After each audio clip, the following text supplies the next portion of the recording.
Some people don't live in messy houses because they're lazy. And deep down, they know that's what everyone thinks. So every time someone says, "Why don't you just clean it?" it feels less like a question and more like proof that nobody understands what's really happening inside their head. Because sometimes the mess isn't just mess, sometimes it's exhaustion you can see. You tell yourself you'll clean tomorrow. Then tomorrow comes, and even looking at the room makes you feel tired. A cup stays on the table for days. Clothes slowly become part of the floor. Laundry piles up. Notifications pile up. Thoughts pile up. And eventually, the room starts to feel like a physical version of your mind. Crowded, heavy, impossible to organize. What people don't understand is that cleaning a house requires something many emotionally overwhelmed people no longer have: mental space. Because when your brain is constantly busy surviving stress, overthinking, loneliness, burnout, sadness, or emotional pressure, small tasks stop feeling small.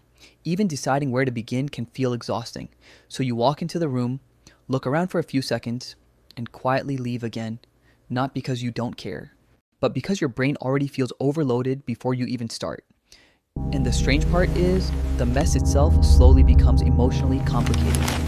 At first, it's just a few things left undone, but after weeks or months, the room starts carrying guilt.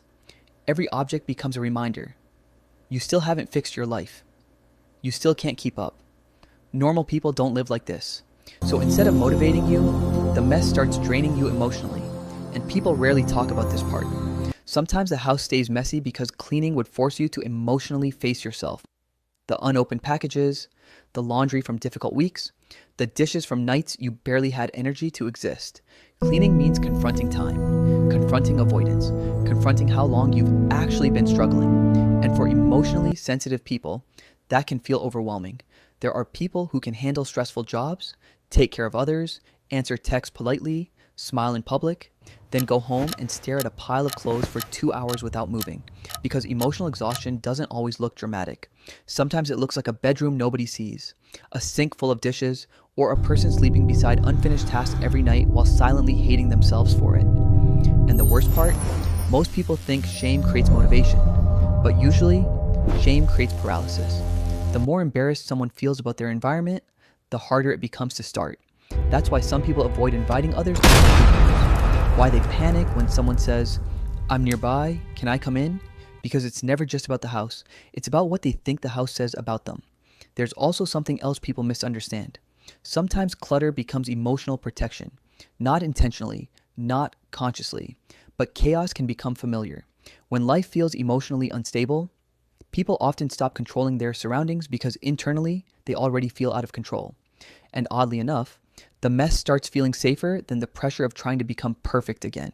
Because cleaning isn't only physical, it's emotional effort, decision making, energy, attention, self belief. And some people are running low on all of it. You can even see this in small moments. Someone finally starts cleaning at 2 a.m. after weeks of avoiding it. Not because they suddenly became productive, but because guilt became louder than exhaustion.